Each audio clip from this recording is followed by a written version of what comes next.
Imagine having an AI-powered search engine for candidate profiles from across the open web and even from within your own ATS. Well, that's exactly what HireTool is. HireTool is a global talent platform that serves all recruiters, from small businesses to the world's largest enterprises. And with 750 million plus profiles from over 45 open web sources and channels and 30 plus integration partners, there's literally something for everyone. Recruiters can find more talent with AI sourcing, send unlimited emails, and integrate with your favorite recruitment tools all in one platform. If you're spending hours looking for qualified candidates, underrepresented talent, and updated contact information, then HireTool is probably what you need for your toolkit. HireTool is a platform that helps great recruiters accomplish more every single day. Check them out at hiretool.com.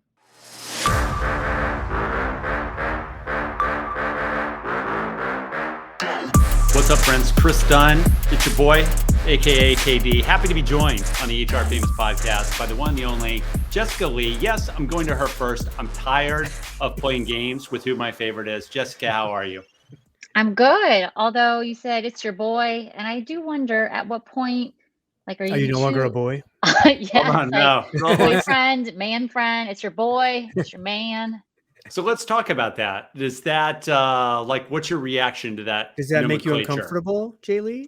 No, but actually earlier today, I referred to someone as the OG, and she was like, "What does that stand for?" And she was like, "Are you calling me old girl?" And then I was like, "Well, no, the O is not for old." But I was like, I don't actually, it's a work conversation. I was like, let's just take it off. I couldn't say it. But she was like, am I your old girl? It's your boy. Why couldn't you say original gangster? I was embarrassed. To say original gangster. What you just described, JLee, is that a generational thing that somebody didn't know like what OG meant? I don't know if it was generational. It might just be upbringing, interests, and things of that sort. She had no clue. Never listened to a rap song ever. I don't think she's ever listened to a rap. Yeah.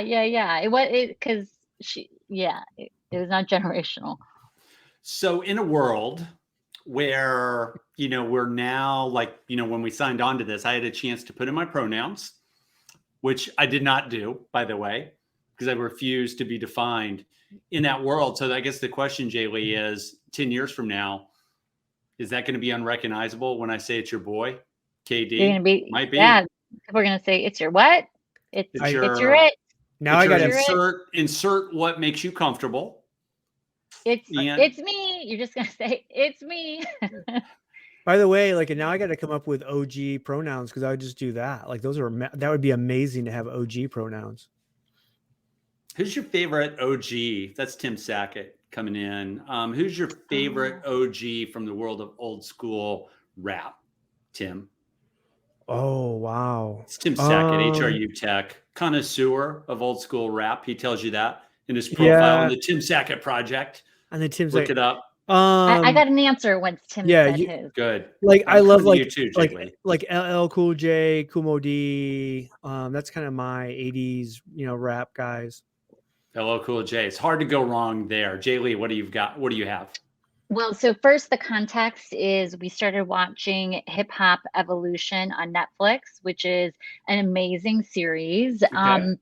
And the first one starts out as looking at the startings of gangster rap. Where did it come from?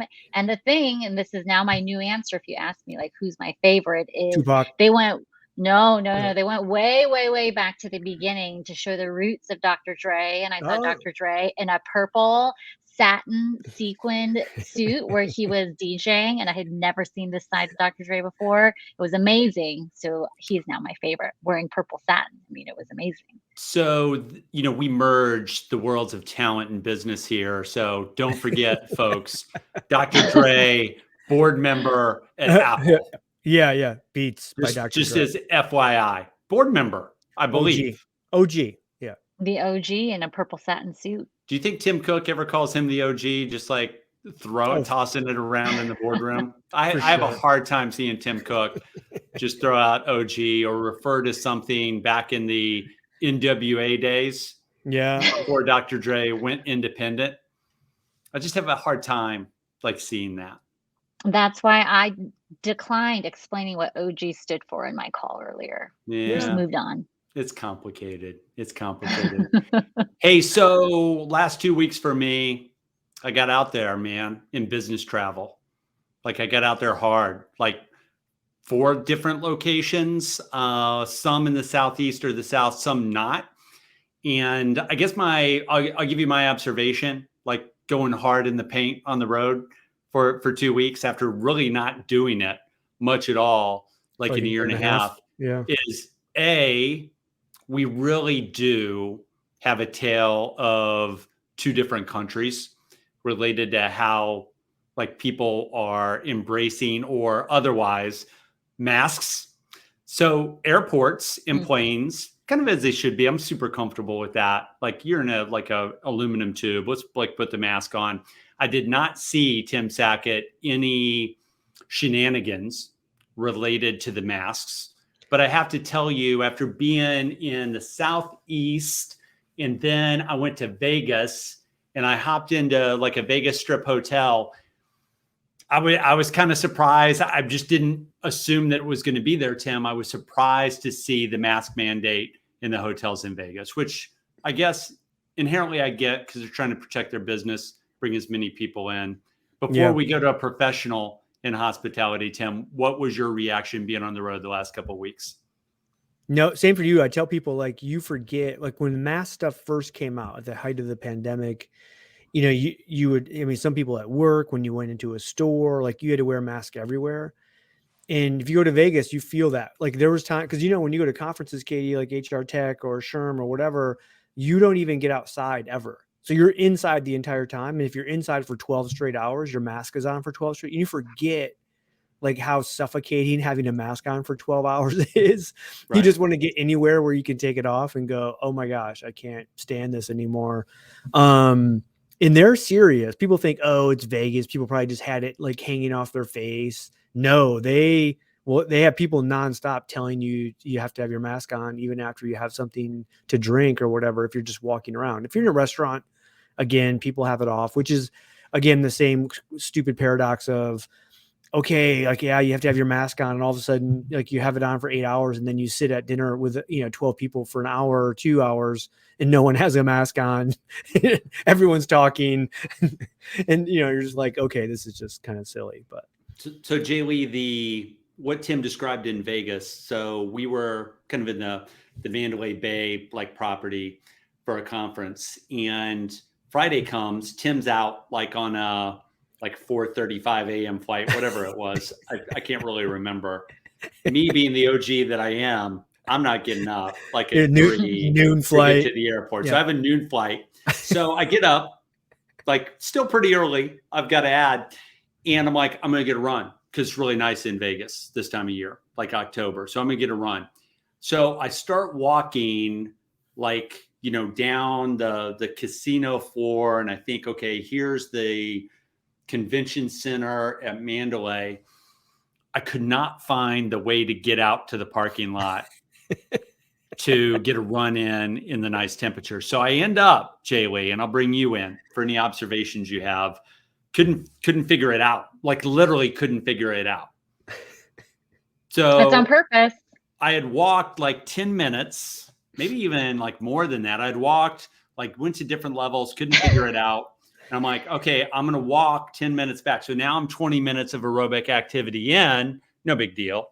For those of you listening, I can handle it. And I end up in a small workout room at the Mandalay. And like Tim said, so I'm on a treadmill going, right? And like, that's bad. Like, it's not great. So I have it down like just over my mouth so my nose can breathe. And like literally I had it down 3 minutes, and a housekeeper came in that was picking up towels and tapped on my machine and said, like, gave me the pull it up like type thing. I'm like, awesome. That's cool. Sure, I'm running a 7-minute split on a treadmill, but I got it. Like I'll put it back up.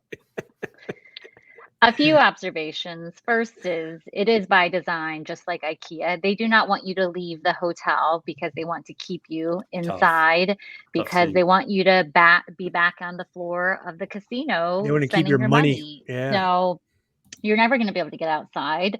It is literally like IKEA.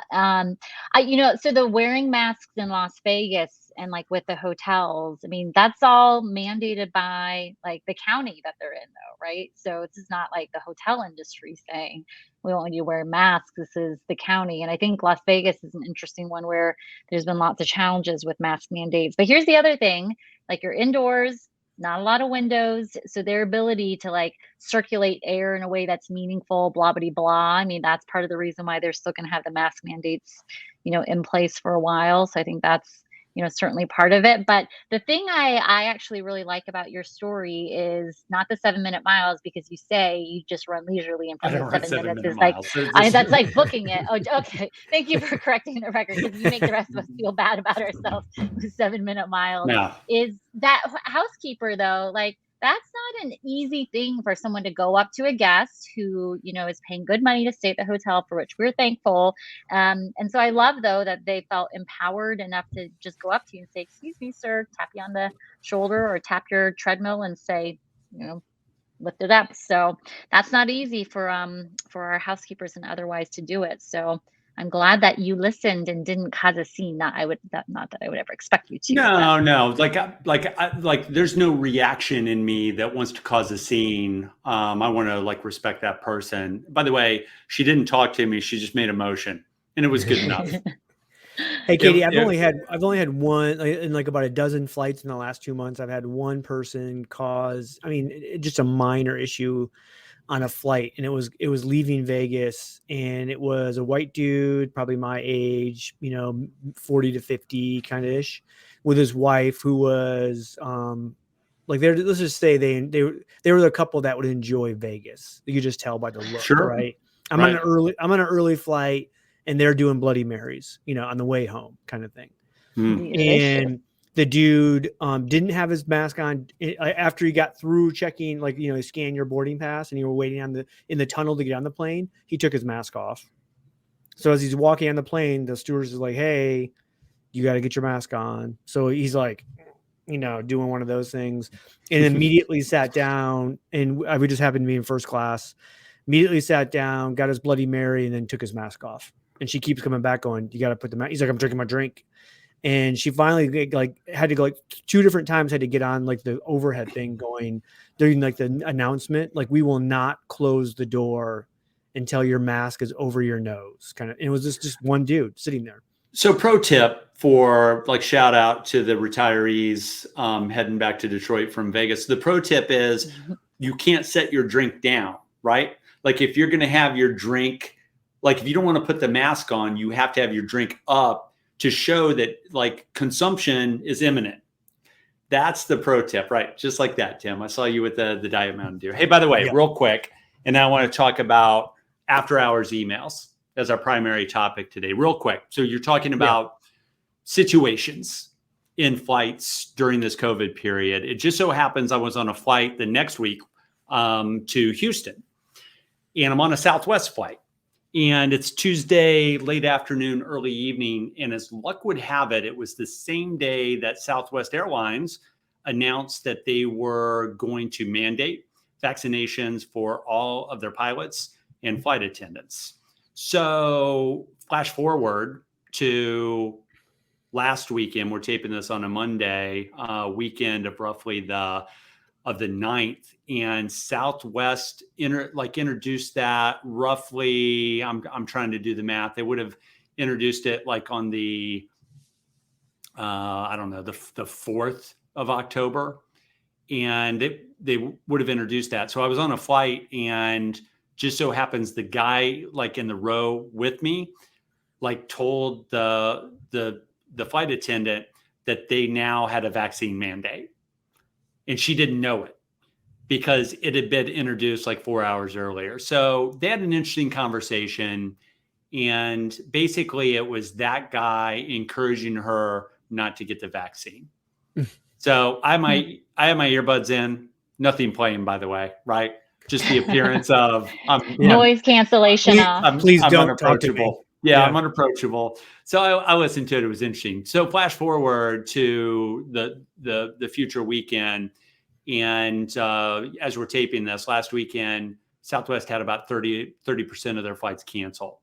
And the word on the street was it was a reaction to the vaccine mandate. And lo and behold, I believe late Saturday, early Sunday, I'm just going to read this from Bloomberg. Southwest Airlines pilots, this is from an article, asked a court to temporarily block the company from carrying out federally mandated coronavirus vaccinations until an existing lawsuit over alleged U.S. labor law violations is resolved. Southwest Airlines Pilot Association filing Friday asked for an immediate hearing on the request before a federal court in Dallas, claiming the carrier has continued to take unilateral action that violate unilateral actions, that violate terms of the Railway Labor Act. Shout out to all you employment law pros, which governs airline union relations. So, it's interesting that seems like there was a slowdown there. Southwest says it wasn't, but no other airlines had the problem. So it seems like there's a slowdown there, and it just kind of shows, like, union labor, especially like really specific union labor, like a pilots association. This thing gets complicated really quick. Reactions. Hey Jay, did you guys have like any, because like this is kind of a travel issue, right? Where when the pandemic hit, you had obviously massive like layoffs or furlough. We've talked about this. Delta, I got one of my employees, their dad was a pilot for Delta, and he retired because they offered early retirement to like a large number of people, like thousands of pilots took early retirement from Delta. And then they're obviously begging them to come back, or any airlines begging them to come back. And he's just kind of like, well, no, why, like he was already kind of close to retirement age anyways.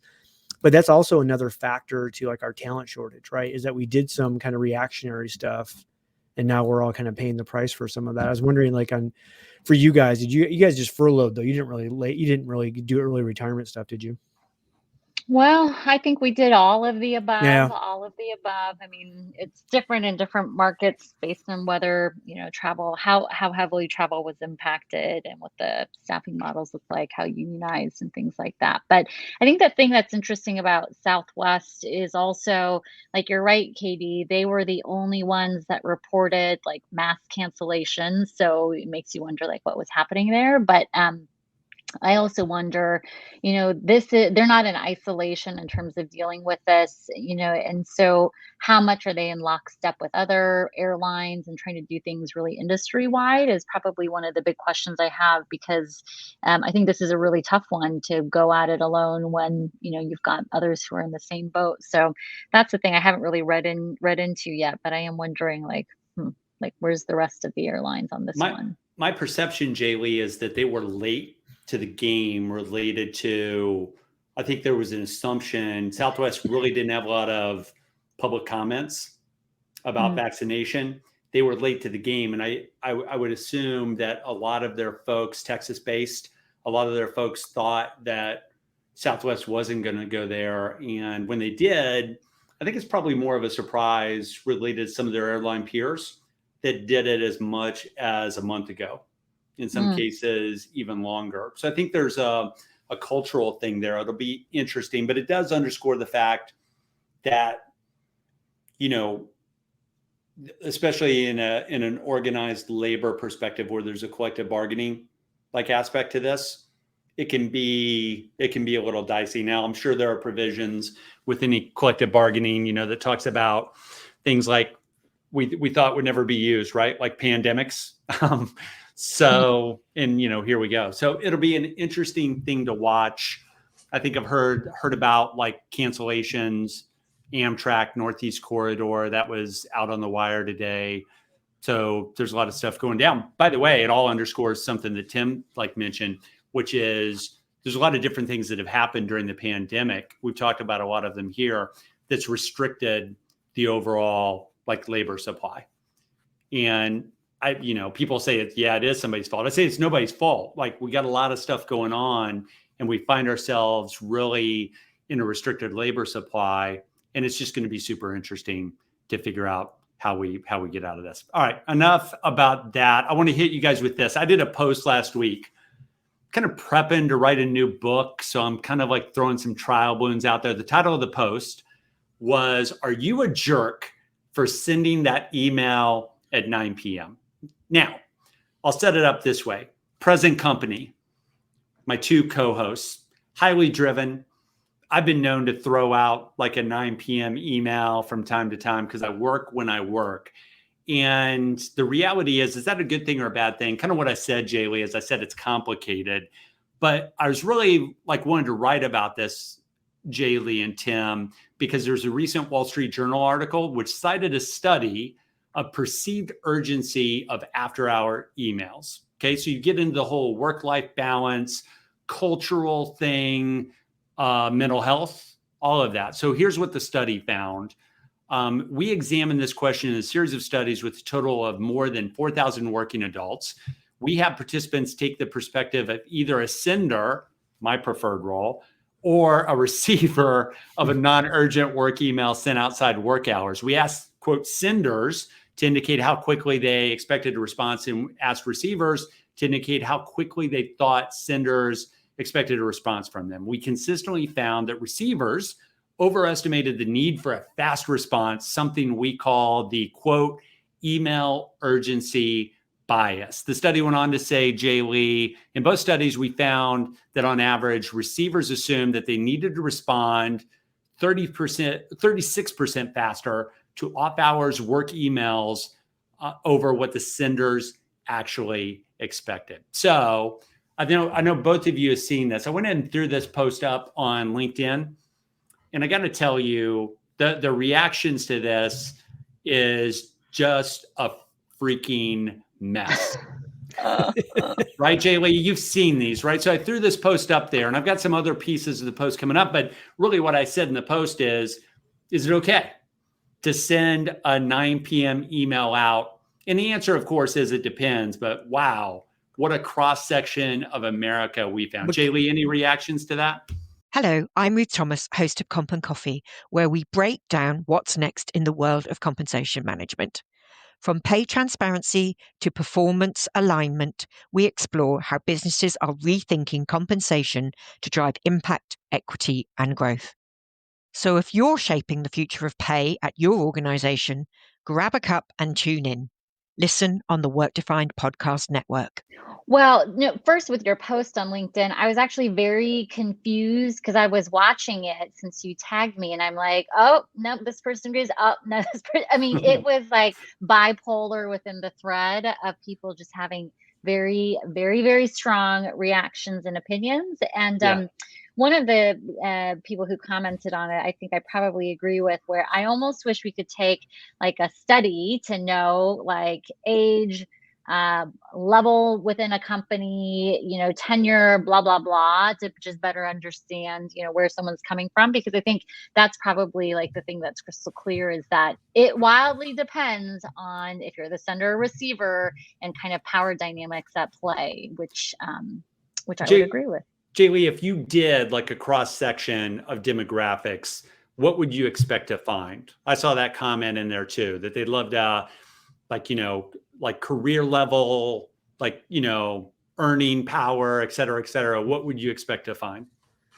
So my guess would be it's somewhere, I don't know if it's like a bell curve, but there's like a shape, something like that, where there's probably people mid-career, hard charging, who don't give an F and would say you should send email whenever you're going to send an email, and you're just going to have to deal with it. And they're hard charging and they're going for it. And that's just the way the world is. And I think that as someone grows in their career, becomes more senior, you're forced to become more intentional, and some of the answer becomes more nuanced around what's okay and what's not, and just how things are going to be received. But you don't get to know that until you learn some hard lessons, or you've gotten the gray hair and have the wisdom to be able to understand some of that. So I think there's a lot of that at play. Tim Sackett, let me set you up to come in here, okay? Because the other things I wrote, other than just sharing that research in the post I did over at the HR Capitalist, by the way, founded in 2006, not a big deal, really. But no reaction from my folks. So here's what I wrote: that there are 3 types of managers when it comes to sending an after hours email, and then you're going to come away. First of all, like JLee said, fire away. Let's get shit done, right? Let's go. LFG. Let's go. I'm going to do me. You do whatever, et cetera, et cetera. The second type of manager I wrote was, I'm not sending this now. To JLee's point, I've grown, I've matured, and I'm more nuanced. I'm good because enough. I'm not sending it now because it will be seen as anti-work-life balance. And then the third type of manager is, I'm sending it now, but I'm using Outlook or some like similar tools, send later feature. So people think that I'm sending this out at a reasonable time, and I'm going to let them react that way. So Tim, you had a reaction to this when I did it. What's your take? And I want to break down more of what we saw in the comments. The world is soft, Katie. Indeed. Guess what manager I am? No, like my whole thing is like, if we all think like the future of work is remote, work from home, flexibility, work when you work kind of thing, then why are we scheduling emails to go out? So let's say I decide that I'm going to work from noon to 9 p.m. at night. Let's just say that that's where my go-to is, or whatever, right? I'm at 11 o'clock, I'm on email because that's when I've decided to work. And I have a team of 50 people. What if 10 of those people also are working at 10 p.m. at night, the same as I am, or 11 p.m. at night, and they want to react to that email at that point when they're working? Why wouldn't I send that when those people are working? But with a caveat at the beginning of the email, basically stating, right, that, hey, this is when I'm working. It's great for me. If you're working, awesome. Like, you can deal with this when it's time for you to deal with it. And then you just go about doing your work. I mean, I get the whole scheduling thing and how nice that is, but then there's also assumption that everybody else that you're sending this to is working from 8 to 5. Versus maybe they're also working right now, and this is the time that they should be dealing with this. So I don't really like that. I think it's just, it's basically what you're saying to yourself is, well, I'm really better than everybody else because I'm working at 9 o'clock at night and nobody else is. So I'm going to schedule this to go out at a different time. Like, come on, just work when you work. And again, if somebody else is like, if you have somebody that's working for you that says, oh my gosh, I don't usually work at 9 o'clock, but Tim just sent an email, I better respond now. That's a crappy culture thing, right? You should already have that addressed by saying people should know, right, that they shouldn't do that. By the way, my thing, Katie, was I have contracts with my people, not written contracts, but like kind of like understood kind of contracts.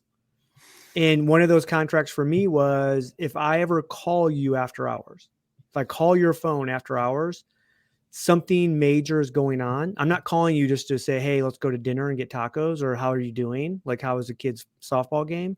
There's a problem in that you have to pick up, or there's going to be a bigger problem the next morning. And my people know that. Yeah. So that's cool. And I think like having some type of understanding what you're going to do, how you're going to handle that you'll do you and you'll work whenever you want to work, and people can get to it in an appropriate fashion, unless you, to your point, Tim, call. I think text would be another one. JLee, one of the things I was super interested in, I mean, it was so split, right? It looks like America, because there are some people out there, and I don't necessarily think this is all like off target. There are some people out there that are like, hey, like, I'm not going to babysit you. I'm going to send the email when I send the email. Be responsible, like be an adult, even if they hadn't set up that type of contract that Tim mentioned. But JLee, there are some folks out there that think you should never send an after hours email. I felt like there was probably a quarter of the people who are pretty hardcore. You must consider that at all times. A little too much for me to bear. What'd you see with that, JLee?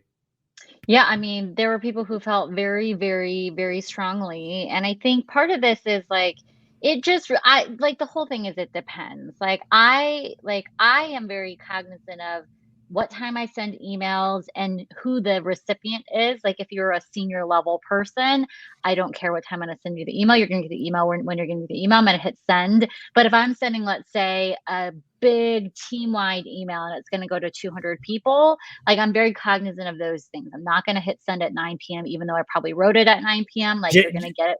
Jay in the schedules that morning thing time. at 2 a.m. She schedules it to go at That's 2 right. a.m. No, we talked about that. We talked about this offline, Tim. Here's what she does. So I have an HR leader who uses not a Kinetics, but a friend a friend. I'll just put it that way, not to further identify them. And she works a lot after hours because it's the only time she can get to email, like many of us. And she cranks it out and she sends her stuff starting at 6 a.m. So I put that in the post and JLee reacted. JLee thought that wasn't her, by the way. JLee, do you want to? Yeah, it was too much even then, right, JLee?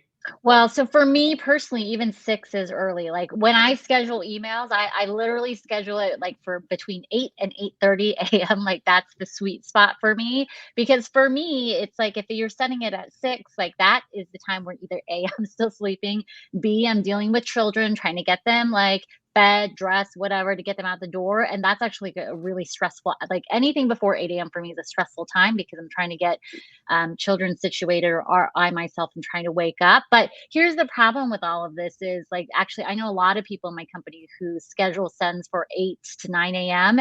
People's inboxes get like, it's right. like flooded and everyone can't stand wakes out. up. Yes. And well, they can't stand out, but also I think it's also overwhelming. There's just like all these emails coming through.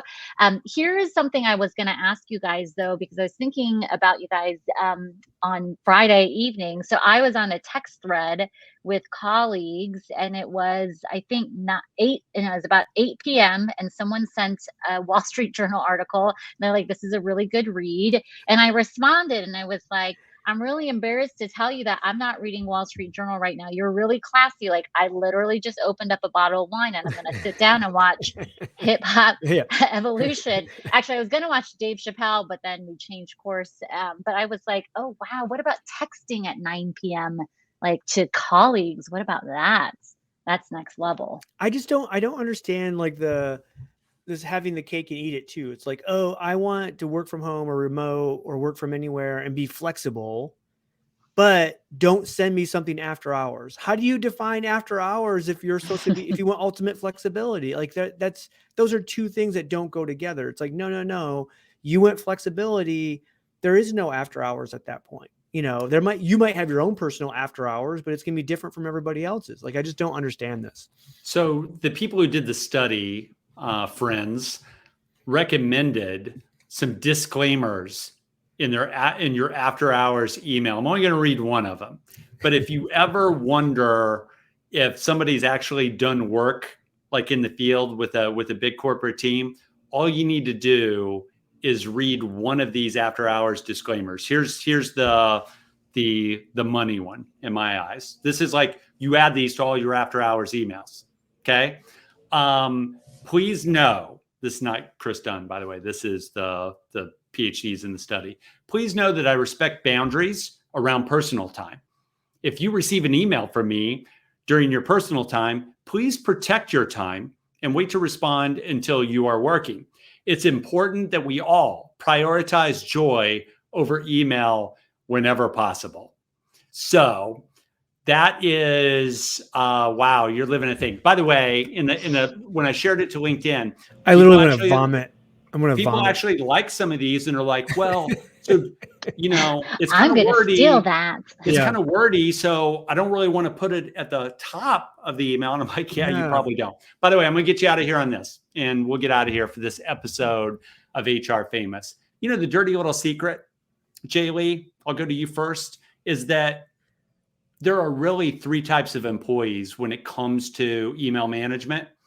And this includes after hours email management. Okay.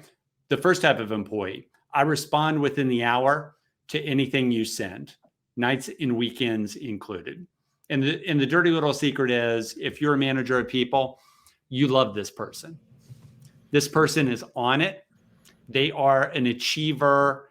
They've got ambition, baby, Kanye West. This week he's mopping fours. Next week it's the fries.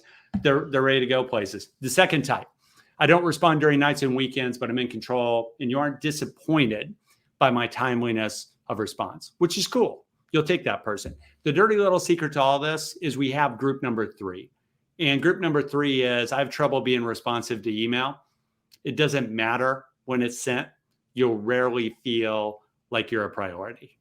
Like, No, Katie, but group number 4 are the people that are complaining about late night email. Those are the people that you go, they know that you should fire them, right? Like that's, I'll say I send late night email just to like figure out who do I want to lay off first, like when before a layoff. So you love this, Tim. You'll love this, Tim. Like the people that have trouble being responsive to email.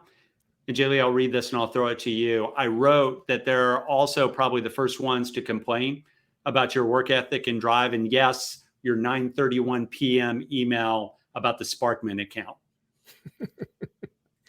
Exactly. JLee, any reactions? There's probably groups 4, 5, and 6. This is not black and white. I will say though, there is I do like group number 1, and I am probably more in line with group number 1, but there's also problems when you're doing something over email. Not everyone is responding in the same time frame, and you don't get the whole picture. It's not a nuanced, like well-rounded, holistic perspective. And so, there's some of that as well. None of this is easy, right? This is why it's work. So the consultants, if they really dug into this, JLee and Tim, would tell you that you can't provide the advantage to the people who are always on. Mm-hmm. That you have to make it even, Steven. By the way, it's never worked that way.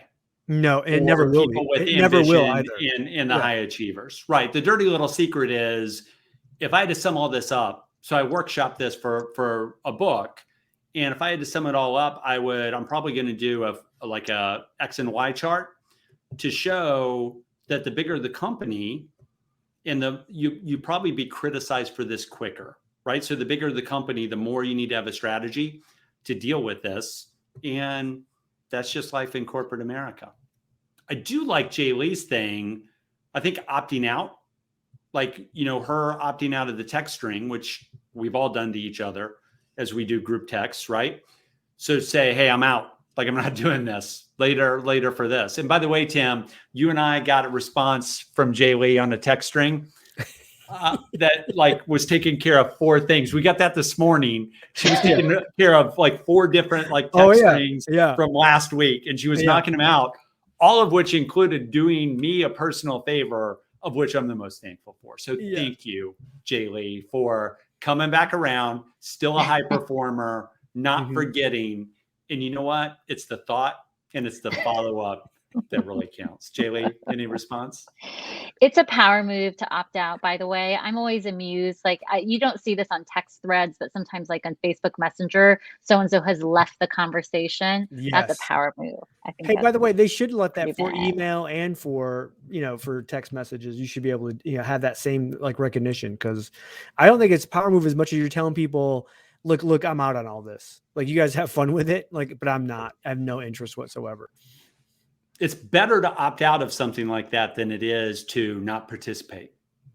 And I would do it kind of in JLee's way. You kind of throw a little humor in there, right? It's definitely a power move to say, I'm out, you crazy people. All right. So for Jessica Lee, Tim Sackett, that's HR Famous for this week. I'm Chris Dunn, your boy for now, at least. And if you email me after hours and you want a response, here's what I would tell you. Put a little humor in it. Make me want to respond to you. And that's it. That's HR Famous. Until next time, we're the gang. JLee, Tim Sackett, Chris Dunn. We are out.